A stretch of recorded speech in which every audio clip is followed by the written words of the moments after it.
Chapter 38, Woman, Her Magical Formula. Issa. Wine rots the liver, fever swells the spleen, meat clogs the belly, dust inflames the eye, stone irks the bladder, gout, plague, leprosy. Man born of woman is most full of trouble, God, a gorged fool that belches him, a bubble. But of all plagues wherewith a man is cursed, take my word for it, woman is the worst. The world's tragedy. Garissera. Do what thou wilt shall be the whole of the law.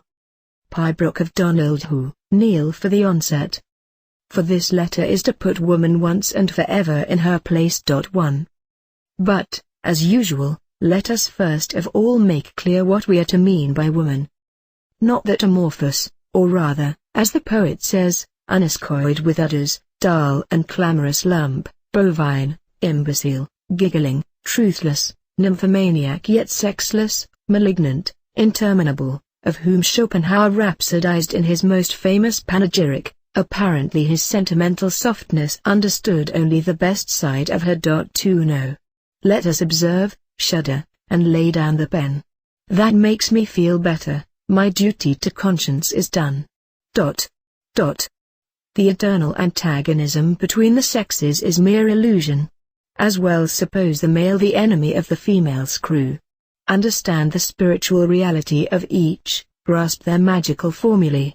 The sublime necessity of the apparent opposition will be apparent.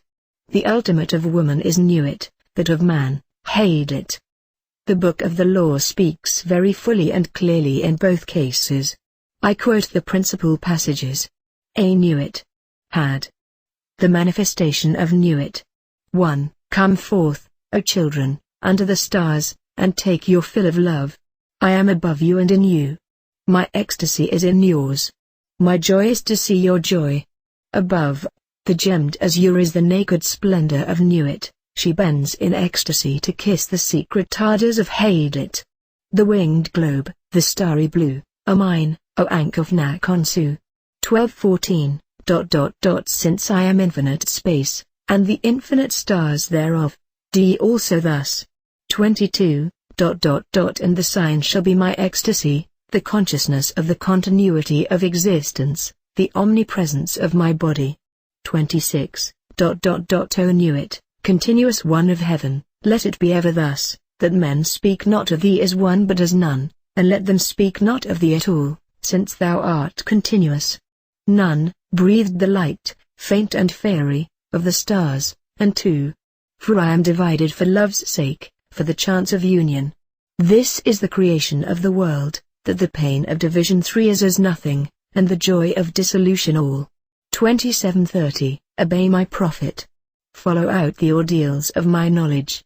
Seek me only. Then the joys of my love will redeem ye from all pain.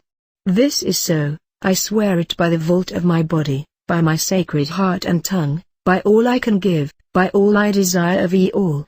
32. The law is for all. 34. I give unimaginable joys on earth, certainty, not faith, while in life, upon death, peace unutterable, rest, ecstasy, nor do I demand aught in sacrifice. My incense is of resinous woods and gums, and there is no blood therein, because of my hair the trees of eternity. My number is 11, as all their numbers who are of us. The 5-pointed star, with a circle in the middle, and the circle is red. My color is black to the blind, but the blue and gold are seen of the seeing. Also I have a secret glory for them that love me. But to love me is better than all things, if under the night stars in the desert thou presently burnest mine incense before me, invoking me with a pure heart, and the serpent flame therein, thou shalt come a little to lie in my bosom. I love you. I yearn to you.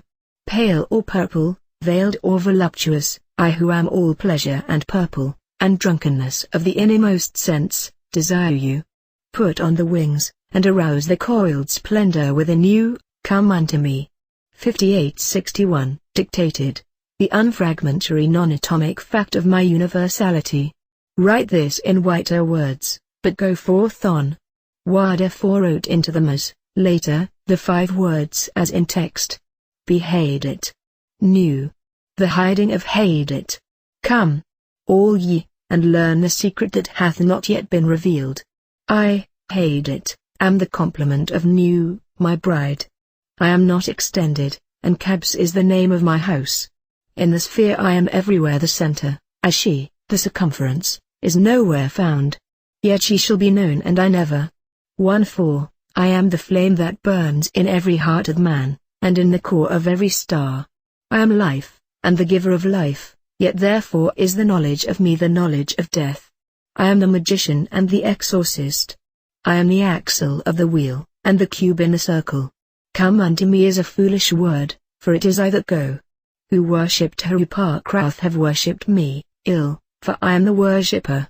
6-8, for I am perfect, being not, and my number is 9 by the fools, but with the just I am 8, and 1 and 8, which is vital, for I am none indeed. The empress and the king are not of me, for there is a further secret. I am the empress and the hierophant. Thus 11, as my bride is 11.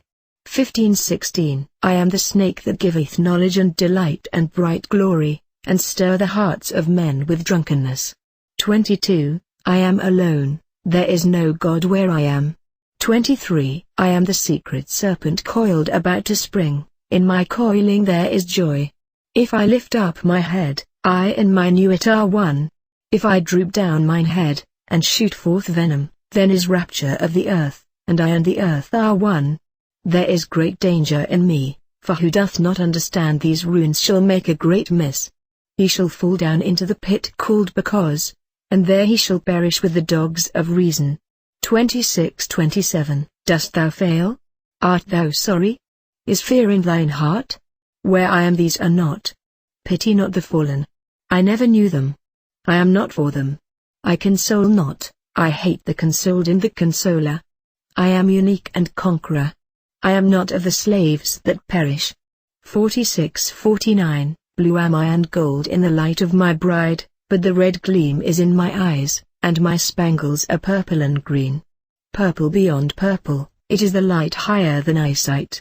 50-51, lest it should all prove too difficult, I have not quoted several passages which are completely beyond my comprehension. Even in those here set down, there is quite a little that I should not care to boast that I had altogether clear in my own mind.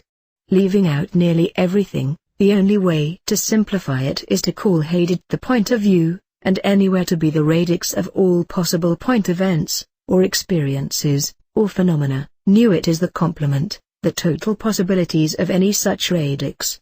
You can only get this properly into that part of your mind which is above the abyss, that is Neshkama. Even so, Neshkama must be very thoroughly fertilized by Kya, and illuminated by Jekida, to make any sort of a job of it.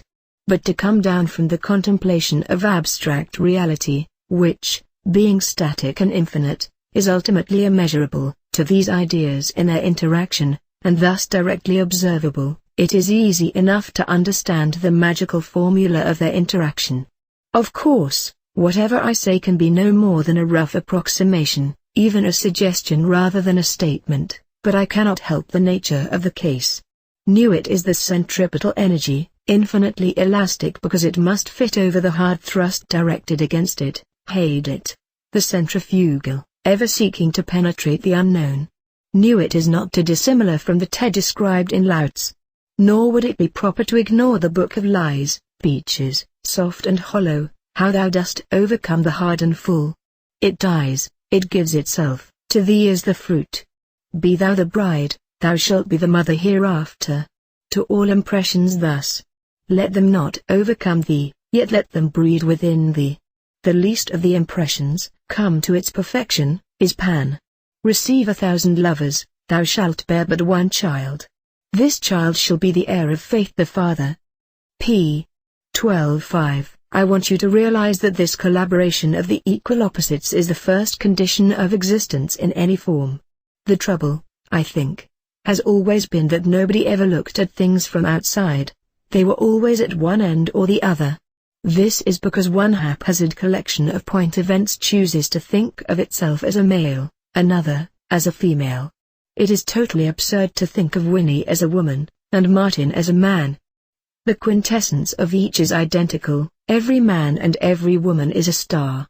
It is only a superficial accident that has made one set determined to function in one particular incarnation as the one or the other. I say function, for there is no difference in the quintessence. Yet, since it is with a being in its present function that one has to deal, it needs must that one acts in practice as if does were the same as was. You might be described as one instance of the 0 equals 2 equation, and I as another, and any 0 equals 2 is indistinguishable from any other.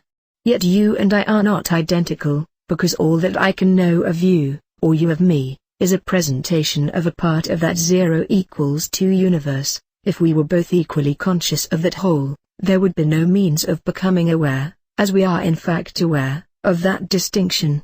Somewhat of this is perhaps intended in the Book of the Law. Bind nothing. Let there be no difference made among you between any one thing and any other thing, for thereby there cometh hurt. But whoso availeth in this, let him be the chief of all. Ali, 22:23. Whoso availeth, that is can put to practical service, is of presidential timber, so to speak, because he is able to understand the being behind the function, and is accordingly not liable to be deceived by the facet that happens to be presented to him in his function corresponding. The case is not wholly unlike that of a man on a mountain who should see two other peaks jutting up from a pattern of cloud. Those tips give little indication of the great mass that supports each. Both are equally of the one same planet, they are in fact identical save for the minute spire visible. Yet he, reconnoitering with intent to climb them, observes closely only that function of each crag and ice fall which is relevant to his plan to reach their summits.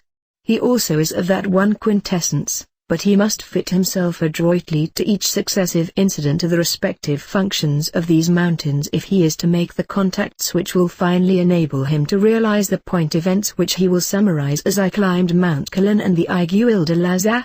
I don't believe I can put it much better than that, and I'm too lazy to try, but I do want to emphasize that Ninja, in sex and character, merely scratched the surface. All of us, whether we are full of strange oaths and bearded like the pard or in our hours of ease uncertain, coy, and hard to please, do in every most minuscule sort of act exercise both the male and female functions almost equally. The determination is rarely more than a matter of a casting vote. It is so even in the embryo. It is much less than 0.1% that decides whether the fetus will turn out an Alexander or an Alice. Nature delights in delicate touches of this sort. It is 1 part of sulfuric acid in I don't remember how many million parts of water that is enough to turn blue litmus red, and even with our own gross apparatus we can arrange for a 10,000th part of a grain to send a scale down with a bang. Think of a roulette ball hovering on the edge at the end of a long spin. Think of Buridan's ass. So, once for all, shut up, you screaming parrot. Gabble, gabble, gabble, it's enough to break one's tympana, and drive a man stark staring mad. Shut up. Shut up. Shut up. These women. Love is the law, love under will. Yours fraternally, 666, PS 10, perhaps, to give an outline of how these facts work out in the social system of Thelema. It may be useful to classify women in 3 groups. I exclude the 4th, which while anatomically woman, does not function in that capacity, the spinster, corresponding to Isis, Osiris and Horus. The Isis class consists of the mother type.